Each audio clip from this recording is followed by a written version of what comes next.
You're listening to School Counseling Simplified, a podcast with easy-to-implement strategies for busy school counselors. Here's your host, Rachel Davis from Bright Futures Counseling. Hey there, thanks for listening to another episode of School Counseling Simplified. Today I talk with Jocelyn Hubbard from Custom Teaching Solutions. Now Jocelyn's name may sound familiar. Most recently she was one of our Summer Summit presenters, and she was a presenter last year as well, and on the podcast last year. And last year's episode we talked about how counselors can affirm culture. This year we take it a step further and we really deep dive into equity. Jocelyn shares how you can create your own definition of equity and how it's so important to not be scared of change, to realize that change is a constant and that we should lean into it. She does a little motivational speech for counselors at the end about tapping into our power and leaning into even those undesirable parts of school counseling. This episode is packed full of actionable tips and really like little knowledge nuggets that you don't want to miss. She especially talks about how to work with students to co-create an equitable learning environment. And like I said, this is just great. I love Jocelyn and I know you're going to love it too. So let's go ahead and dive in. Let's play a little game of Would You Rather, School Counselor Edition. Okay, would you rather spend your weekend planning a group or spend your afternoon sitting in irrelevant PD? Yikes. Or would you rather be the only counselor with no one to collaborate with, or to spend hours searching online for engaging activities? All of these options are pretty bad, right? But unfortunately, they're all too real. But what if I told you I had a solution for you?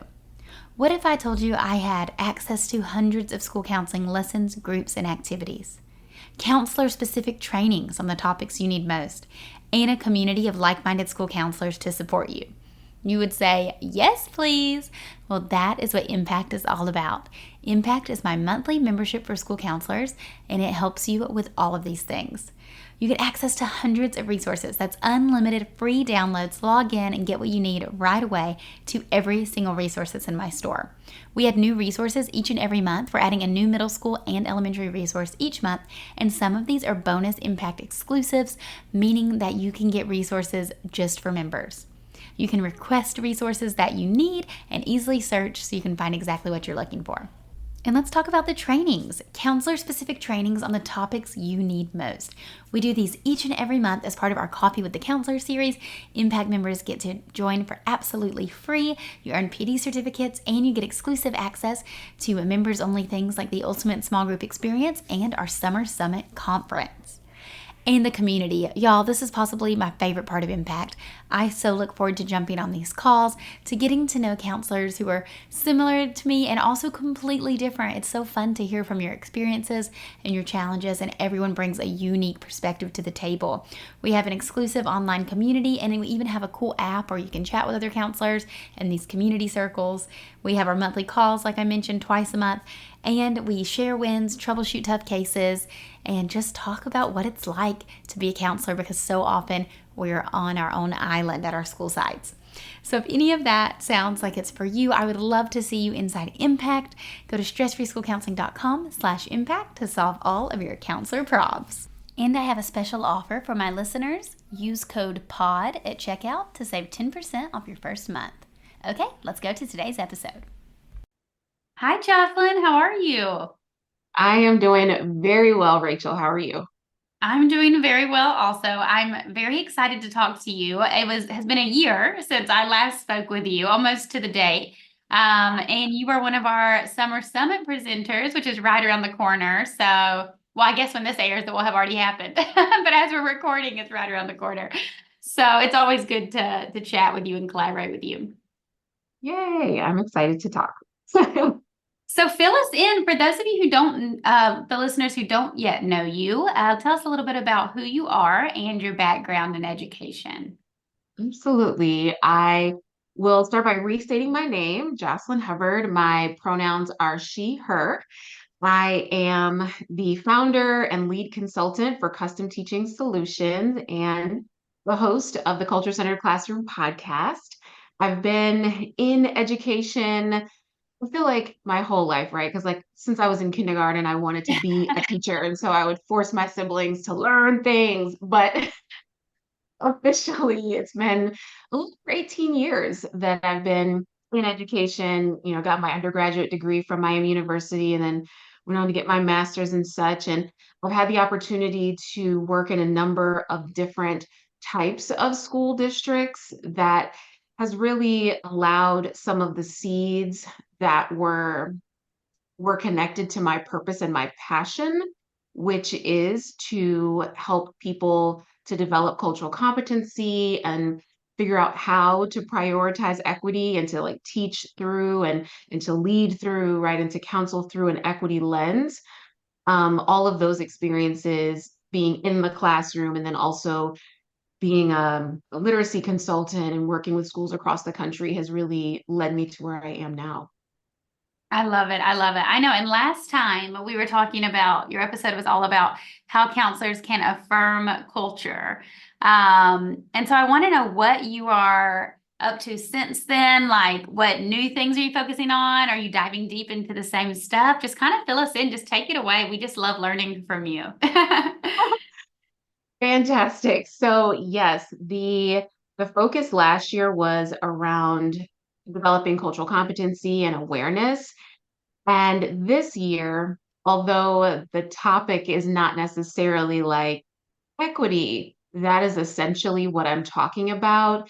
And the reason why I'm kind of stair stepping that is because many times schools, districts start with these equity initiatives, and equity is it is essential. Like we have to live through an equity lens, but in order to do that effectively, you really have to understand the nuances and the depth of culture. So for myself, I am constantly shifting in and out of these conversations around cultural competency and then building into conversations of equity. And then honestly, the next step is learning how to facilitate liberatory learning spaces, and that is connected in education as a whole, right? Not just speaking to classroom teachers, because it takes all of us to create a learning environment in the school community where students feel free to be able to ask questions, to not just take everything that is said at face value. And that can be a little scary. And sometimes, like, oh, they're going to question me, but yes, they're going to question you because I never want a child to walk around and just say, well, I just do this because, my teacher told me. No, I Mhm. need you to understand the why behind the what. Um, so I think over the last year, I have continued to learn and grow in this space of understanding all of the different pieces and what it takes to actually create sustainable change so that all of the people that are connected to our students, right? All of the teachers and the counselors and the principals and the school community, that everyone has a greater sense of awareness of what our students need so they can thrive. Oh, I love that. Yes, you're up to such good things. And I love that you were talking about the why and encouraging the students to ask why. And when I think about some of my favorite teachers growing up, it were the ones that we could have those conversations, right? It wasn't just the ones who lectured and then I just absorbed it and moved on. Like, it was the ones that let us kind of debate a little or challenge a little, and sometimes would say, I don't know, or what do you think? So I definitely love that piece.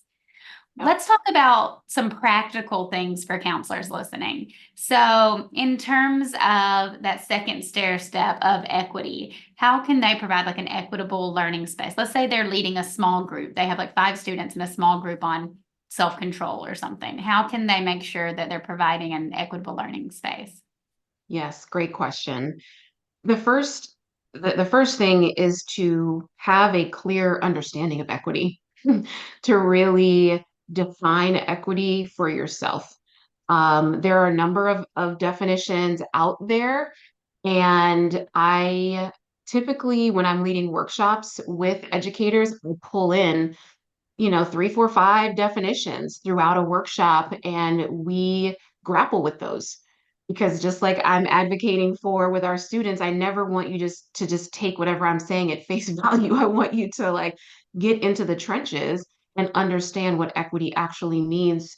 In general, I think most definitions say things like, providing opportunities and access to students so that they can be able to thrive according to their gifts and their talents, right? Something along those lines. And I believe that that is a decent definition. It's not the best definition that I've seen out there, just because when we're considering equity, and as school counselors are considering equity, you really want to not just, I guess, take all of the responsibility on yourself, because in any good learning space, there has to be accountability from the learner.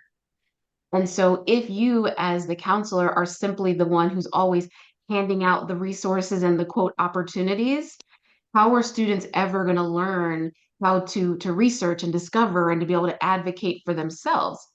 And it's really presumptuous of us to assume that we know what opportunities these students need, right? Or what resources they need. So, step number one is to have a good understanding and to get a clear definition of equity. Even create your own definition, right? Look at a few of them and create your own, make it very specific to the counseling space so that you can post that thing up somewhere and you can reference it on a very regular basis as you are coordinating with teachers, as you're coordinating with caregivers, sharing that with them so they can see where you're coming from and why you are positioning yourself in this particular way. So that's step number one, is having this great definition of equity. Once you have that definition, then that's going to lend itself to a space of question and answer. I need to get to know this group of students in a way that is far below the surface. I need to know not just who you are today, but I need to know who you want to be tomorrow. I need to know who you want to be in 5 years from now, even who you think you want to be, not what you want to be. Don't tell me, oh, I want to be a doctor, I want to be a lawyer, I want to be a chiropractor. Awesome. Even in that space, who have you decided you want to be? I want to be a good person. Talk to me about that. What does it mean to be a good person? Well, guess what? You have to start developing those characteristics now, right? And so that's going to guide the types of lessons that you're bringing into your small groups, is by asking these students, well, who do you want to be? How are you already like headed in that direction, right? What are you already doing now that is lending itself to you becoming that person? Does that make sense? Yeah, definitely. Something I love that you said is that the student kind of has like a co-creation in this equity piece as well, and that self-advocating. And I love that because I think many counselors want to do this and they want to do it correctly. So in an effort that they don't want to make a mistake, they just don't do it at all, right? They're like, I'm just going to keep doing things I've always been doing them because I don't want to mess up. Like or they're just like, yeah, failure to start something. So I love that definition. And I just think like, how cool is that to give the child that it's so empowering, right? Like they get the choice, like, who do you want to be? Let's kind of structure this learning around you and tailor it to your future self. And you caught me off guard there because I thought you were going to say it's so much more than the surface. We need to figure out like what they've came from. And I thought you were going to say like questions from the past, but you really flipped it on its head and were like, questions for the future. And I was like, oh, I didn't think she was going to say that. You know what, Rachel? Both are important. But I do think that a lot of times we lean toward digging into the past to try to figure out, but that's awesome. However, right? Like, yes, especially in education, I feel like we do know not everything about a student's past, but many times we get a file on them. And so we Right. can see their quote past, even if it's not their story, right? If they're not the narrator of it, we have a sense of their past, but we don't often have a sense of their future. And I feel like what you just said about how sometimes we have this desire to just kind of like we're nervous and we get overwhelmed, and that's natural. And so it's like, oh, I'll just kind of stick to the things that I've been doing. But uh Admiral Grace Hopper, she said a phrase that is my favorite of all time. She said, the most dangerous phrase in the language is because we've always done it this way. Mm-hmm. It is my favorite phrase. And she's right. Like we we are limiting ourselves and we're limiting the potential for our students if we always do things the very same way. And that makes me think about like your membership that you have, how you have so many resources that teachers can tap into, sorry, that counselors can tap into. And when they understand what the students need, then they can go to this like treasure trove of resources and be able to have like laser focus on what they're trying to get, right? It's not just like here's all this great stuff. It's like no. I know that for this group of students, like Rachel has this resource, let me go grab that. Oh, Mm-hmm. for this other group of students. And so then that takes some of the pressure and the overwhelm off of you as the counselor Right. because you don't have to create anything new, right? And you know that there's going to be something connected to that in this like treasure trove of resources that you have access to. So yeah. Well, Mhm. thank you. That's so kind to say. And I love that you see it that way because that's my intention for the membership is that because I've often struggled with a lot of times you'll hear memberships, they'll say, like, don't give too many resources because then it's overwhelming, for the counselor. So I try to organize it where everything's easy to find. But I'm like, no, because every counselor has a different need that day. They don't even know what they're walking into. So whereas a teacher, may have a lesson plan and this is the standard we're going to cover today, a counselor is going to have drop-in students. They're more like putting out fire type role. So I feel like it would be a disservice to the counselors to not offer all the resources. So I'm glad Mhm. that it's coming across that way because that's definitely my intention. It is. I mean, like I said, I'm trying to get my sister who's a counselor to jump in because she needs these resources. Thank you. But one of the free resources that I offered last year during the conference and that I will offer this year. I mean, it's a free resource, but it's called the Student Data Dive, and it's not a free resource that I offer to everybody, right? Like you can't just go to my website and find it. So actually, I can't even tell you the link because I wasn't necessarily thinking I was going to share it, but I will make sure that I give Yeah, just you a send it over. link to it so that your listeners can grab it and for the conference as well. But it's a student data dive form, and it's something that I created with and for some of my current clients so that they can have a very focused approach to getting to know their students with the future in mind. So they do kind of reach back to the past a little bit, but it is future minded, if that makes sense. And we'll say the word data as like a play on words, because when we typically think about data, it's the numbers. Oh, how are their test scores? What are their, what is their this and that? No. There's so much more data that we need to collect from students that has nothing to do with the tests that they just took. So things like, what is their love language? Talk to me about what sparks joy for them. Talk to me about some of the ways that they feel they want to be approached when they have to receive challenging news, right? So there's kind of this, it's just a form that you can fill in as you're talking with students in informal and formal conversations to gather that information. And so for counselors, this is super valuable because yeah, you are constantly putting out fires. And as amazing as you are at your job, and as much as you take the time to get to know these students, you can't remember everything about every Right. single kid. So you can go into their file and say, oh, let me pull up the student data dive. They said that when they receive bad news, here's a way that they like to be engaged, or this is their love language. So how can I give them words of affirmation, or how can I provide some type of treat for them, right? Like being able to go back to that tangible resource and then being able to couple it with something that you've got in your membership, even, right? Like all of these things, all of these resources that can be used in tandem to make the job easier, if I even want to say that word. Oh, I love that so much. This is awesome. Well, thank you for sharing this exclusive freebie with the listeners. Yeah, send us a link. We would love that. And it kind of reminds me of like student-led conferences. I know some teachers do those, and I love that idea. Because Mhm. so often we have these meetings, like, the SST meetings or whatever, and the student's not even in the meeting. It's all the adults, but they're not even involved. Yes, yes, yes, yes. I have a million things to say about those, right? And again, as we're talking about equity, you cannot, even though we do it all the time, you cannot create equitable outcomes for a student if you haven't asked them.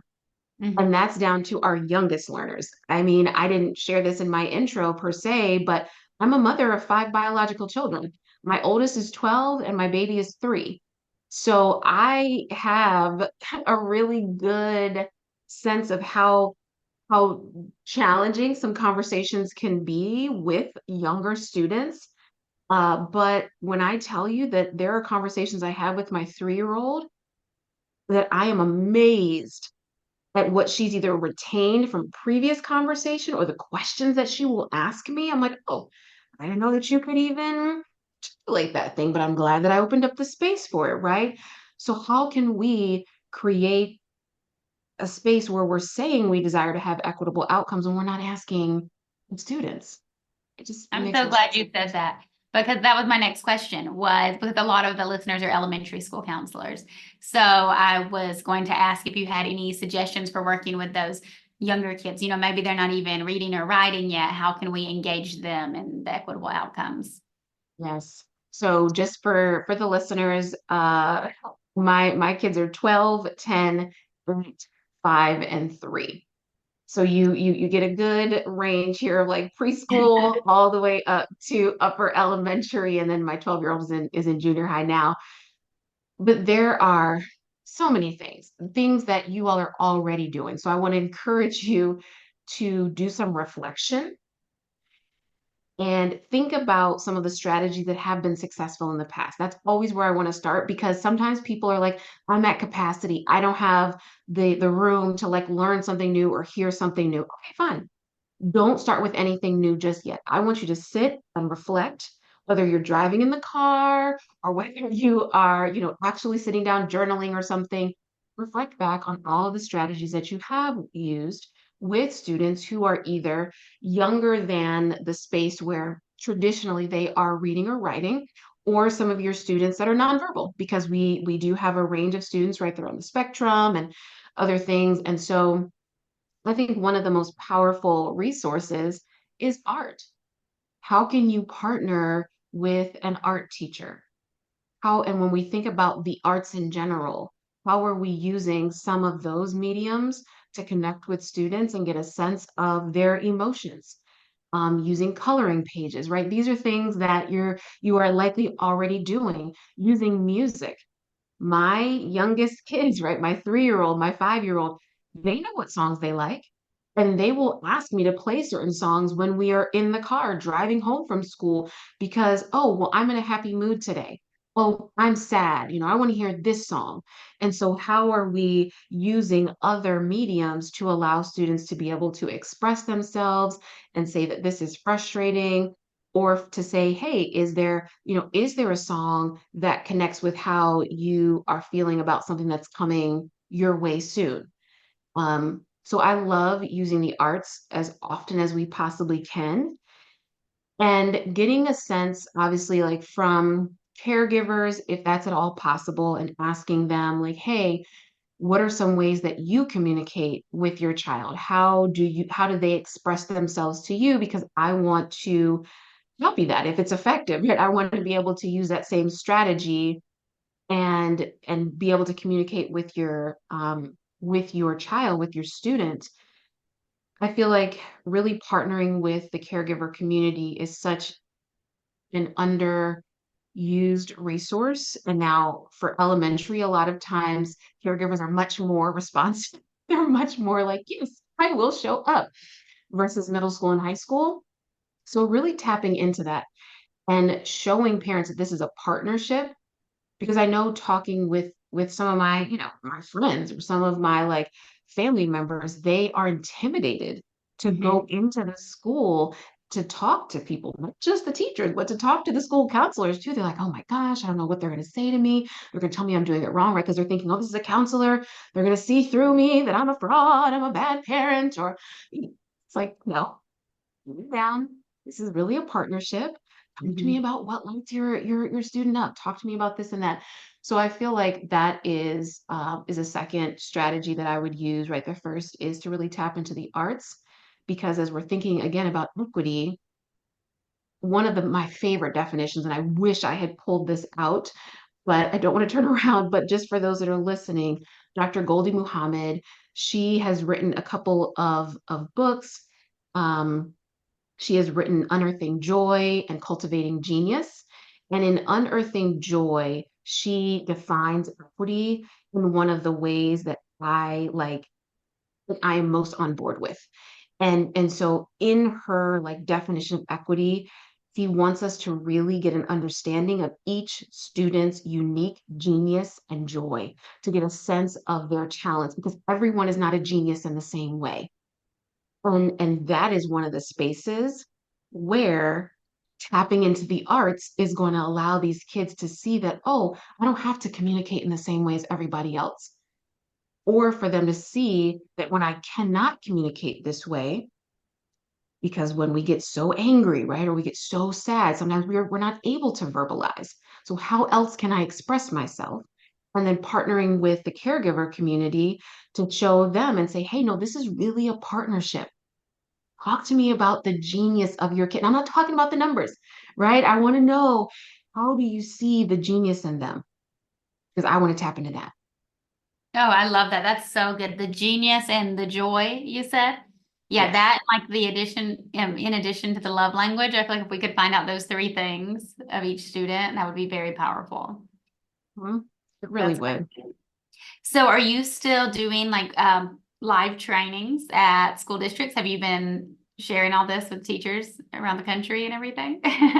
I am Nice. still working with schools and districts. I am working with organizations. I've been working with boards this year.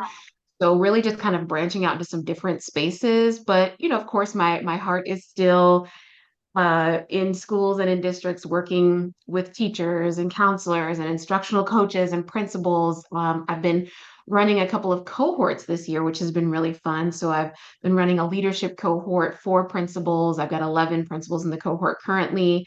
And then I run a cohort for instructional coaches, and that's really been super fun. But yes, I'm still leading workshops in schools virtually and in person. And then I also have kind of like tier 2 of my training. So once you do the 4 foundational workshops with me and some kind of on-demand learning. So it's been a lot of fun, and it has been challenging, I think, for me. And I love to constantly be challenged, right? Like I said, I never want to be a person who tries to get people to just take what I say at face value. And I never want to be a person that takes things at face value. So I constantly want to be challenging, and I constantly want to challenge others. I love it. I love it so much. It's so inspiring to talk to you. To wrap up, 3 things. So if you had to give advice or one thing you wish they knew to a parent, an educator in general, and then a specific school counselor. Advice would be that, hmm, Or man, something this, you wish, I kind of phrased this to you ahead of time, like something you wish parents and educators knew, mhm, um, mhm. whether it be like about their own child or something, and then specifically for school counselors for the upcoming school year, something to keep in mind. Okay. Yes. Sorry to put you on the spot. I would want to circle back to the quote that I shared from Admiral Grace Hopper, to understand that change is the only constant that we have in this life. And if we try to always do the same things, we're going to cause ourselves more overwhelm and frustration. So to lean into understanding that change is a constant, but to know that you have what it takes, whether it's already inside of you or whether it's the people and the places and the spaces that you are connected to be able to successfully navigate the change with your children, okay? Because you can't do it for them. They have to be able to decide to change. As much as we want to, as parents, to change our kids, and why don't you just do the thing?